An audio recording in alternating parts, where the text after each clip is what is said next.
தமிழக மக்கள் அனைவருக்கும் வணக்கம். ஒரே நாடு ஒரே தேர்தல் தொடர்பாக நம்முடைய சேனல்ல நிறைய வீடியோக்கள் நாம போட்டிருக்கோம். இன்று இந்த ஒரே நாடு ஒரே தேர்தல் தொடர்பான மசோதாவிற்கு பிரதமர் நரேந்திர மோடி அவர்கள் தலைமையிலான மத்திய அமைச்சரவை ஒப்புதல் வழங்கியுள்ளது.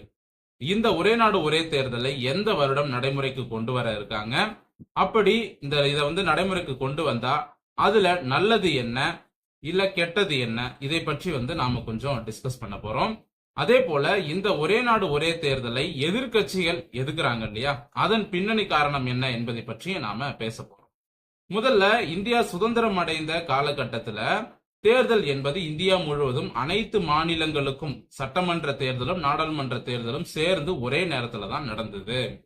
அதற்கு பிறகு இந்திரா காந்தி அவர்களுடைய ஆட்சி காலத்துல இந்தியா முழுவதும் அடுத்தடுத்து பல மாநில அரசாங்கங்கள் கவிழ்க்கப்பட்டது.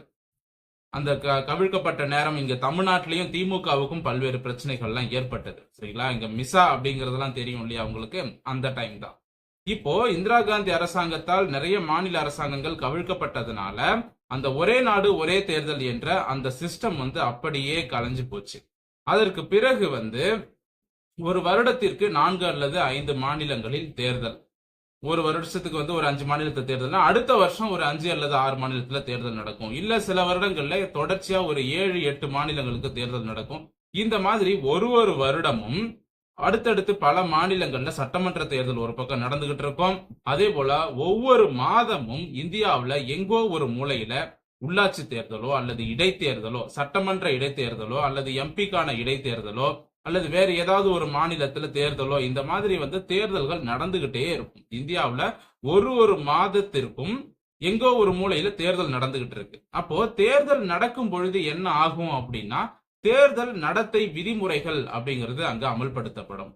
இப்படி இந்தியா முழுவதும் ஒரு மாதத்துக்கும் எதெங்கேயாவது ஒரு மூலையில தேர்தல் நடந்துகிட்டே இருந்துச்சு அப்படின்னா அந்த தேர்தல் நடத்தை விதிமுறைகள் என்பது தொடர்ச்சியா அமல்ல இருக்கும்.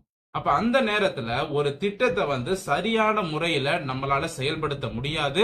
ஏன்னா தேர்தல் நடத்தை விதிமுறைகள்ல நிறைய விஷயங்கள் இருக்கு, அதெல்லாம் ஃபாலோ பண்ணணும். சரிங்களா, இப்போ ஒரு ஊர்ல எம்எல்ஏ எலெக்ஷன் இடைத்தேர்தல் நடக்குதுன்னு வைங்களேன். இப்ப இடைத்தேர்தல் நடக்கக்கூடிய அந்த நேரத்துல அந்த ஊருக்கு ஏதாவது ஒரு திட்டம் தொடர்பாக கவர்மெண்டே ஒரு ரோடு போடுறதாக இருக்கட்டும், இல்ல வேற ஏதாவது ஒரு திட்டமா இருக்கட்டும் செயல்படுத்துறாங்க அப்படின்னா எலெக்ஷனுக்காக செய்யறாங்க அப்படின்னு சொல்லி அந்த இடத்துல ஒரு பேர் வரும். தேர்தல் நடத்தை விதிமுறைகள் காரணமாக எந்த ஒரு திட்டத்தையும் அந்த தேர்தலுக்கு ஒரு சில மாதங்களுக்கு முன்பு செய்ய முடியாது. சரிங்களா, இப்போ நமக்கே இப்போ எம்பி எலெக்ஷன் வருது, எம்எல்ஏ எலெக்ஷன்லாம் வருது அப்படின்னா அந்த தேர்தலுக்கு ஒரு சில மாதங்களுக்கு முன்பு மாநில அரசாங்கங்களோ அல்லது மத்திய அரசாங்கங்களோ ஆளும் கட்சியினர் எந்த ஒரு திட்டத்தையும் செயல்படுத்தக்கூடாது. நீங்க தேர்தலுக்கு ஒரு 3 மாதத்திற்கு முன்பாகவே உங்களுடைய திட்டங்கள் எல்லாம் நடைமுறைப்படுத்தினோம். அந்த 3 மாசத்துல புதுசா ஏதாவது ஒரு திட்டத்தை கொண்டு அந்த நேரத்துல மக்களை கவரக்கூடாது. இந்த மாதிரி எல்லாம் தேர்தல் நடத்தை விதிமுறைகள்லாம் இருக்கு. அதெல்லாம் வச்சு பார்க்கும் பொழுது இந்தியாவுல எங்கேயோ ஒரு மூலையில ஒரு மாதமும் தேர்தல் நடக்கும் பொழுது அதனால மத்திய அரசாங்கமாக இருந்தாலும் சரி மாநில அரசாங்கங்களாக இருந்தாலும் சரி ஒரு அரசாங்கத்தினுடைய திட்டம் என்பது வெகுவாக பாதிக்கப்படுகிறது. அதை சரியான முறையில நடைமுறைப்படுத்த முடியல. இதெல்லாம் இந்த குழப்பத்துக்கெல்லாம் முடிவு கட்டணும் அப்படின்னு சொல்லிட்டு தான் ஒரே நாடு ஒரே தேர்தலை கொண்டு வந்துட்டோம். அப்படின்னா ஒரு 5 வருடம் இருக்கு அப்படின்னா அந்த 5 வருடத்துல 3 மாதங்கள் என்பது தேர்தலுக்கான காலமாக ஒதுக்கப்படுகிறது. இப்ப பாத்தீங்கன்னா 100 நாள் டைம். அந்த 100 நாளுக்குள்ள நாடாளுமன்ற தேர்தல், சட்டமன்ற தேர்தல், உள்ளாட்சி தேர்தல் அனைத்தையுமே நடத்தி முடிச்சிடணும். இப்ப 5 வருடத்துல 3 மாத காலம் என்பது தேர்தலுக்கான காலமாக இருந்துச்சு அப்படின்னா மீதி இருக்கக்கூடிய ஒரு 4.25 வருஷம் என்பது சிறப்பாக ஆட்சி செய்ய முடியும். எந்த ஒரு தொந்தரவு இல்லாம நம்மளால ஆட்சி பண்ண முடியும். கண்டினியூஸா ஒரு மாசமும் எலெக்ஷன் வந்துகிட்டே இருந்தா எதுலயும் கவனம் செலுத்த முடியாது. இப்போ பிரதமரே பாத்தீங்கன்னா இப்ப தமிழ்நாட்டுல எலெக்ஷன் நடக்குது, உடனே பிரதமர் தமிழ்நாட்டுல தேர்தல் பிரச்சாரத்துல ஈடுபடுறாரு.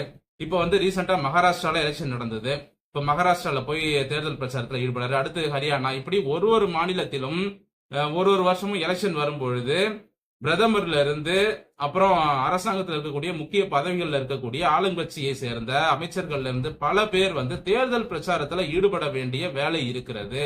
இதனால அரசாங்க பணிகளும் பாதிக்கப்படுகிறது. இந்த மாதிரி பல்வேறு சட்ட சிக்கல்கள் இருக்குங்க.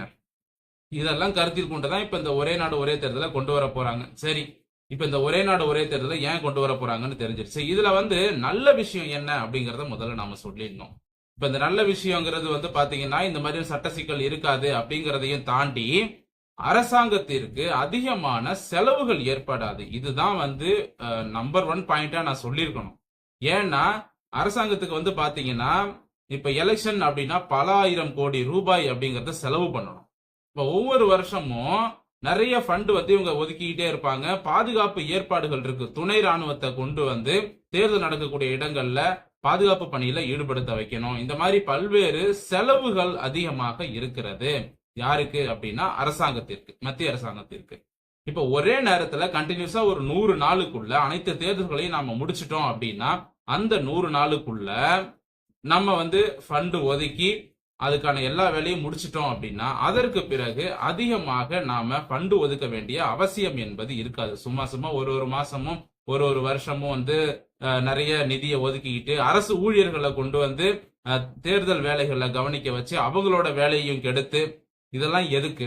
அப்ப அரசு ஊழியர்கள் தேர்தல் வேலையை பார்க்கும் பொழுது அப்ப அரசாங்க அலுவலகங்கள்ல அரசாங்க பணி என்பது பாதிக்கப்படுகிறது. ஒரு பக்கம் அரசியல்வாதிகள் அவங்க சார்ந்த பணியும் பாதிக்கப்படுது, அரசு அதிகாரிகள் சார்ந்த பணியும் பாதிக்கப்படுது.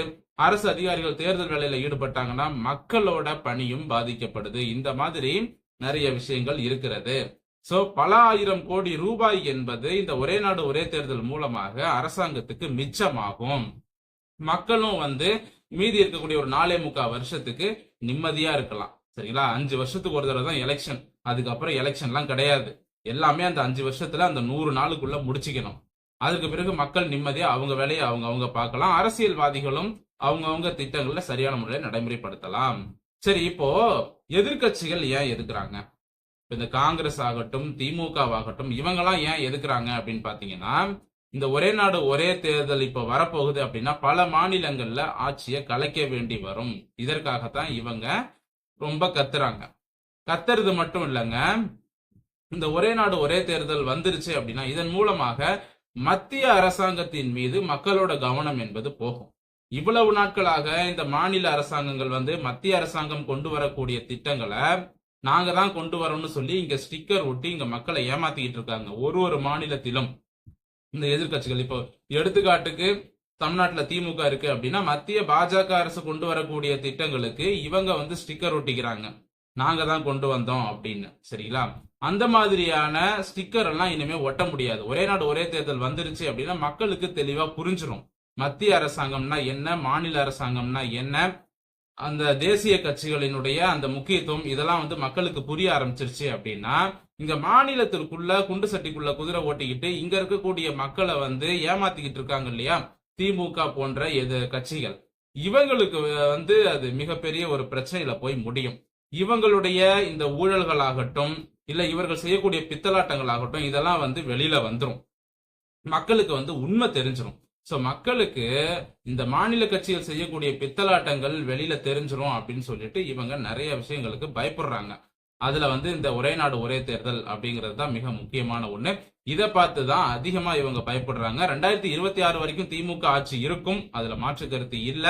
2026ல தான் ஏதாவது ஒரு மாற்றத்தை, அதாவது இந்து நாடாக அறிவிச்சோ அல்லது வேற ஏதாவது ஒரு ஒரே நாடு ஒரே தேர்தலை கொண்டு வந்த ஒரு மாற்றத்தை பிஜேபி அரசாங்கம் நிச்சயமா உருவாக்கும். ஏன்னா RSS நூற்றாண்டு விழா அப்படிங்கிறது 2026ல வருது.